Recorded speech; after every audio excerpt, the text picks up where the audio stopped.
世界上有英國麵包、德國麵包、法國麵包，但係就冇日本麵包。既然係咁，就要揾人創造出嚟。哇！整包，將啲粉狀嘅材料咧倒晒入去先，跟住咧攪勻佢。我示範用手整嘅啫，整呢啲日式包咧，我建議大家都係用機整好啲嘅。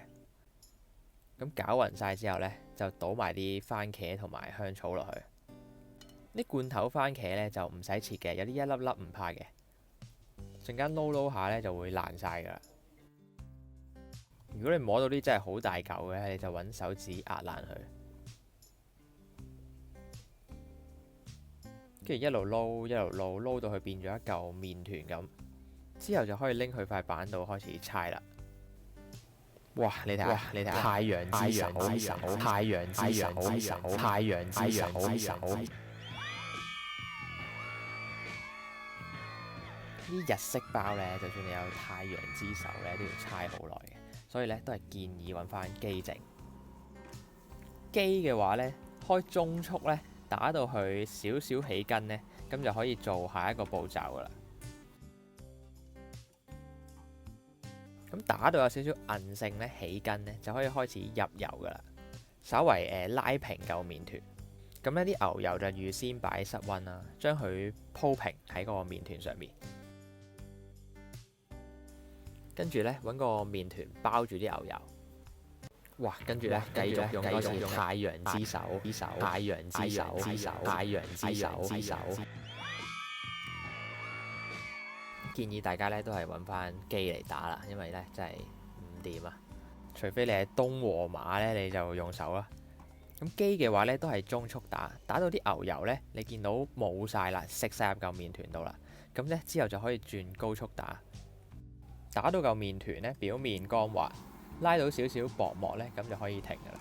個口感咧係類似煙韌少少嘅西式包咁，所以唔使好似啲甜包或者啲吐司類咁打得咁犀利。你打到見到個表面乾滑就得噶啦。咁你可以搣少少出嚟咧，睇下個薄膜打成點嘅。咁簡略啲講咧，啲包咧越打得多咧，個薄膜越薄咧，就會越煙韌嘅。同埋起碼咧要用啲蛋白質過10嘅高筋麵粉，咁整出嚟咧先會好似日式麵包嗰啲咁軟熟嘅。但係同時咧打得太多咧，太多空氣入咗個包度咧，又會令到咧啲麵粉嗰啲蜜味冇咗嘅。搓完做個波之後咧，揾保鮮紙包住佢，擺室溫發酵。呢3種芝士咧都可以用嚟包餡嘅。啲水油芝士咧陣間會切粒嘅。有啲刨咗絲嘅水油芝士咧，都可以用嚟包餡嘅。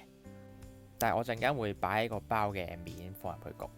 如果你係有錢人咧，你就買呢啲一餅嗰啲芝士啦，軟芝士，成粒懟入個包度焗。個包喺室溫咧發咗半個鐘之後咧，就可以摺佢一摺。好簡單嘅啫，將個包反轉，然後將4邊咧摺入中間，跟住反翻轉，繼續發酵就得噶啦。咁個作用咧就係增強個包嘅結構，就算個包打得唔夠咧，咁發起上嚟咧都撐得起個包，同埋焗完出嚟咧唔會扁踢踢，同埋咧可以將成個麵團啲溫度咧平均翻嘅，因為壓翻做一嚿嘢。你見好多歐式包咧都會用呢個技巧嘅。摺完之後咧，用保鮮紙包翻住佢，喺室溫發到2倍大，2倍大之後咧就可以分割啦。咁呢度咧，我懷疑我嘅太陽之手太勁啦，咁搞到條片咧冇咗，咁又冇乜特別嘅，其實就最主要咧將佢分割成50克一個，盡量咧1-2下咧就切好一個麵團，因為咧如果太碎濕濕咧都會影響麵團嘅發酵嘅。切好咗咧就可以將佢整做圓形，壓走咗啲氣先，跟住咧將啲邊邊位咧全部撳入去中間。撳到咧，你覺得個麵團有啲緊咧，咁你就可以停啦。呢一個步驟咧就唔使話真係整到個包好圓嘅，拉翻個光滑面咧咁就得噶啦。如果你識將啲包搓圓嘅話，你就唔使咁樣摺啦，你就直接搓圓佢就得噶啦。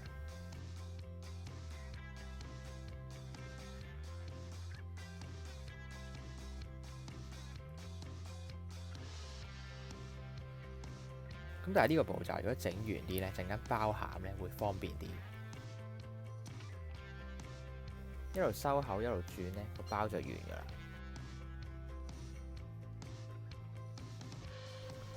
跟住咧就可以攞塊濕毛巾咧冚住佢，由佢喺室溫咧放20到30分鐘。鬆夠身咧，撳落去個包咧唔會好緊嘅，咁就可以開始包餡啦。撳扁個包，壓走啲氣。咁如果你中意嘅話，可以碌平佢都得嘅，咁但係就麻煩啲。係啦，隻手咧就咁樣 C 字形，一個包咧大概包20克芝士，壓晒落中間。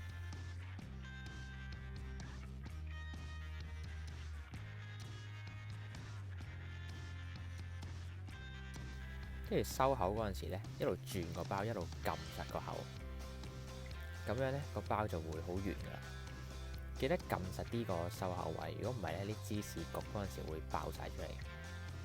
跟住就揾兩隻手執翻靚個形狀，擺落個焗盤度。個焗盤記得墊紙喎，如果唔係咧，焗完之後咧，啲芝士黐住晒，鏟死你。盡量卡啦咁擺啦，就唔好擺太密，咁樣會焗得平均啲。包好晒咧，就可以最後發酵。發到2倍大，面咧就噴少少水。如果個焗爐冇發酵功能嘅咧，就揾啲嘢冚住佢喺室溫發，不過會耐少少。我就用35度發咗1個鐘度，發到1.5倍大。焗爐預熱咗210度先，跟住就可以拎出嚟，喺個面滲少少麵粉，焗出嚟個樣會靚啲嘅。跟住攞把鉸剪喺個面度剪10字，剪咗第一下之後呢，跟住左右各剪一下。剪嗰陣時呢，把鉸剪向上拉，咁就唔會黐住嚿麵團啦。跟住呢，就可以揾手呢，將個開口打翻開少少，咁樣焗出嚟呢會靚啲嘅。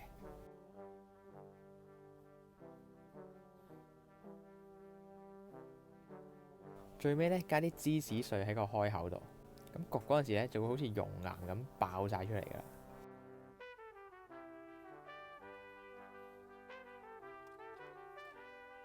入焗爐中間嗰格210度焗10到15分鐘。哇！極邪惡，拉絲流心隱世。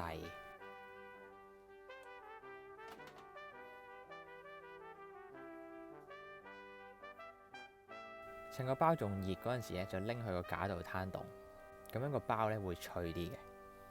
如果你個面咧唔夠燶咧，你就臨尾嗰幾分鐘咧開大個面火焗燶佢。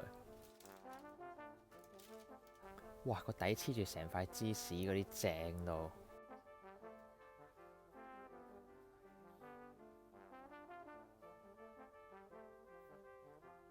哇！嚟啊，準備拉絲。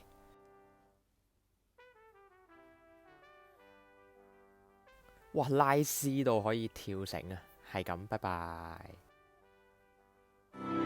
世界上有英國麵包、德國麵包、法國麵包，但係就冇日本麵包。既然係咁，就要揾人創造出嚟。